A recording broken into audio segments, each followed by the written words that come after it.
কি ব্যাপার, বাপের বাড়ির ফোন নাকি? আরে বাবা, একটু পরেই তো তোমার বাপের বাড়ির লোকজন আসবে, কথা তো হবেই তাদের সঙ্গে, তাই না? তোমাকে রেডি হও, রেডি হও। দিদি ভাই, খুব দরকারি ফোন, এটা আমায় ধরতেই হবে। হ্যালো, হ্যাঁ পরমেশ্বরী, আমি না একটু বিরক্ত করলাম তোমাকে আজকের দিনটাতে। আমি বিরক্ত করার একদম উচিত নয়, কিন্তু আমি কি করব, বারবার এমন এমন ঘটনা ঘটছে যে।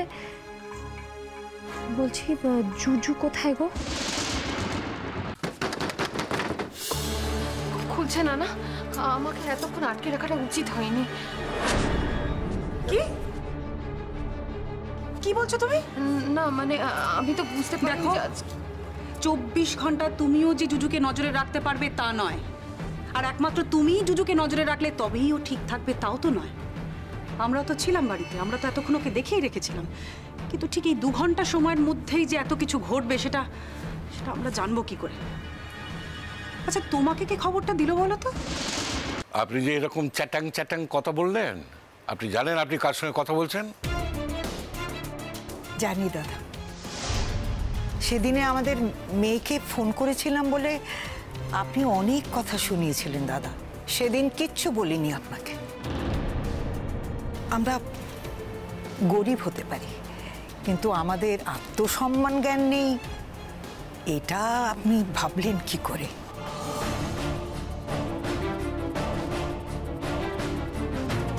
আছে নাকি? আছে, এটা দেখান। আমি তো এখনো পর্যন্ত তার কোনো পরিচয় পাইনি। এবার নিয়ম কানুনগুলো যা যা আছে তাড়াতাড়ি করে ফেলো দেখি সংক্ষেপে। আর পারা যাচ্ছে না, এবার ছুটি দাও। চল।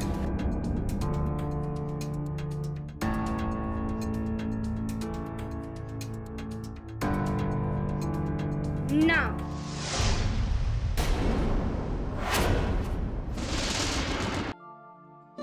তবুও একটা কথা আমি বড় মুখ করে বলে রাখলুম, যে আমাদের বড়দিদি একদিন রাজরানী হবেই, আর আপনারা দেখবেন ওই বাড়িটাকে বড়দিদিই বদলাবে।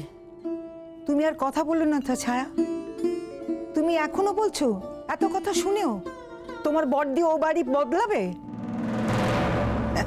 ও বাড়ির লোকজন তোমার বড়দিকে বদলে দেবে, তবু নিজেরা বদলাবে না, বুঝেছো? ওরই মধ্যে ওদের শাশুড়িকেই যা আমার একটু ভালো লেগেছে দিদি। ঠিকই বলেছিস, বড় ভালো মহিলা।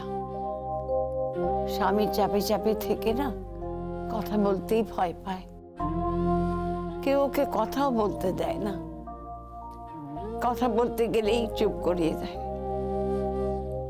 দেখে তাই মনে হলো রে। আমি বুঝতে পারছি দিদি, আমার পারোরও ঠিক ওই অবস্থা হবে। জামাই কোথায় দেখলাম বেশ রাশভারী, একটা বাড়তি কথা বলে না। ওই বাপের ধারা পেয়েছে হয়তো। আমার পারোকেও ঠিক সংসারে ওইরকম জব্দ করে রাখবে। পারোরও অবস্থা হবে ওর শাশুড়ির মতো। তুমি আমার কথাটা মিলিয়ে নিও দিদি, দেখবে ওই অবস্থাই হবে। জুজু, তুমি তো খুব ভালো স্কুলে পড়াশোনা করো, অনেক বড় স্কুলে পড়াশোনা করো না? আমি শুনেছি তুমি লেখাপড়াতেও খুব ভালো। আচ্ছা, আমার একটা কথা বলো, ভালো স্কুলের ভালো মেয়ে কি কখনো এভাবে কথা বলে? বলে না। ঠিক আছে, তুমি যখন চাও না আমি এ ঘরে থাকি, আমি থাকবো না।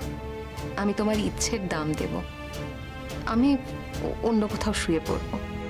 কিন্তু দেখো, বাড়ির সবাই যখন এখানে এসেছে, আমাকে আচার অনুষ্ঠানটা অন্তত করতে দাও। যাও দেখিনি। মা,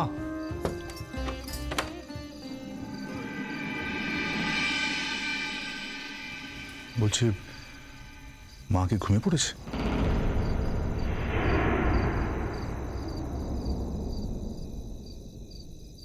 শুয়েছেন।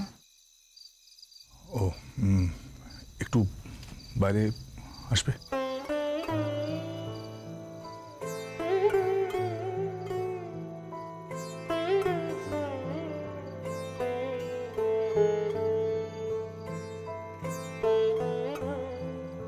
হ্যাঁ বলুন। আজকে হয়তো ব্যাপারটা তোমার খুব খারাপ লেগেছে, মানে আমার লেগেছে। খারাপ লাগবে কেন? খারাপ লাগার মতো তো কিছু হয়নি। যা ঘটলো তাতে তো তোমার খারাপ লাগার কথা না, এটাই তো স্বাভাবিক। আর এগুলোকেই তো আমাদের মানিয়ে নিতে হবে। ও তো একটা বাচ্চা মেয়ে, ওর চাওয়াটা খুব ন্যায্য চাওয়া। ওর চাওয়ার মধ্যে কিন্তু কোনো ভুল নেই। ওর মায়ের জায়গায় অন্য কাউকে বসাতে পারছে না, আর এটাই তো স্বাভাবিক। অন্য কিছু চাইলেই তো অস্বাভাবিক হয়ে যেত। জুজু কিন্তু যথেষ্ট স্বাভাবিকভাবেই কথা বলেছে। আমি শুধু জুজুর কথা বলছি না, মানে জুজু যেটা করেছে সেটা স্বাভাবিক না অস্বাভাবিক সেটা তর্কের বিষয়। যেটা করেছে জুজু সেটা আমার কাছে অসভ্যতা। যে ঘটনাটা আজ ঘটলো তাতে তো তোমার খারাপ লাগার কথা। মানে এই যে আজ আমাদের ফুলসজ্জাটা হলো না, সবকিছুর একটা ডেকোরাম থাকে তো। সবার কপালে তো সবকিছু থাকে না। আমার কিন্তু একটু খারাপ লাগেনি জানেন। আমার খারাপ লেগেছিল তাই তোমাকে বলতে এলাম। সরি পরমেশ্বরী। মানে আর দেখো না, তোমায় একটা জিনিস দেওয়ার ছিল, সেটা দেওয়ার সুযোগই পেলাম না আমি। আজকের দিনেই সেটা দিতে হয়।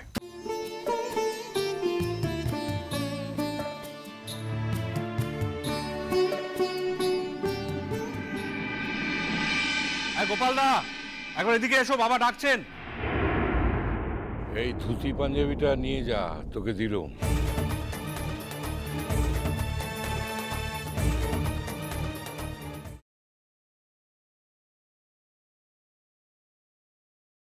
তোমার ছোট খোকার বউয়ের নাম দুর্গা হতে পারে, কিন্তু আমি তোমার ভগবান। তুমি মরবে তোড়পে তোড়পে, ছটফট করে, কষ্ট পেয়ে। হসপিটাল থেকেই মাত্র ফোন এলো, আমাকে একবার যেতে হবে। কেন? কিসের জন্য? আমিও জানি না অনি, ওরা সেভাবে কিছু খুলে বললো না। আমি এখন আসি। হ্যাঁ, এবার তোমার কোমরটাই ভেঙে দেব। এসব খেলায় তুমি এখনো আমার কাছে শিশু।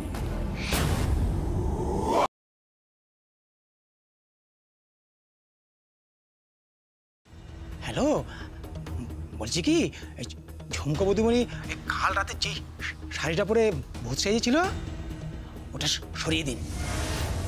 নলক গুঞ্জা, আয় তো আমার সঙ্গে।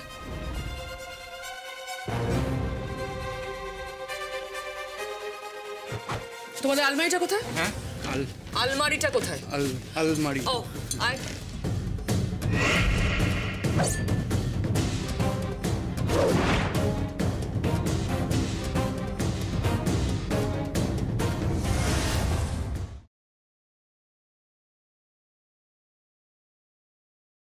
পাত্রী কোথায়? হ্যাঁ, এই তো পাত্রী এসে গেছে। Now, ladies and gentlemen, here is the attraction of the party.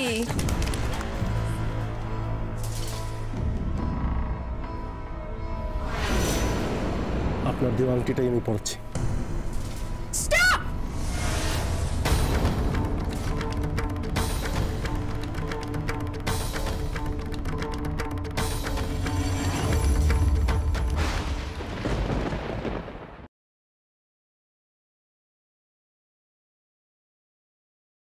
Madam, আমাদের পরিকল্পনাটা কাজ করতে শুরু করে দিয়েছে। মানে আমাদের ডোজটা কাজ করছে, বুঝলেন? মানে রাধা অজ্ঞান হয়ে গেছে। এখন কি অবস্থা রাধার? এখনো জ্ঞান ফেরেনি। এমন একটা কিছু করুন যাতে ওরা ওই সেন্সলেস রাধাকে অন্য কোনো ডক্টরের কাছে না নিয়ে যেতে পারে। আমি এমন কিছু করব যাতে আমাদের ঠিক করা ডাক্তারের কাছেই রাধাকে নিয়ে যাওয়া যায়। হ্যাঁ,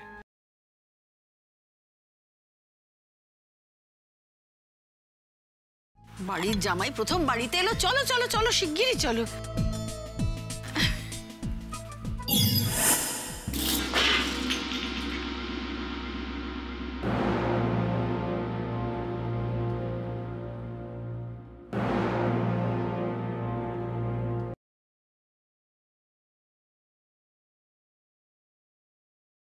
স্বামী স্ত্রীর সম্পর্ক যদি স্থাপন করতেই হয় তাহলে সেটা নূপুরের সঙ্গে করতে হবে। এটা তোর পিসির দিব্যি রইল। আমার অনুমতি ছাড়া ময়নাকে তুই ছুঁতেও পারবি না। আমার মাথায় হাত দিয়ে দিব্যি কর, বল।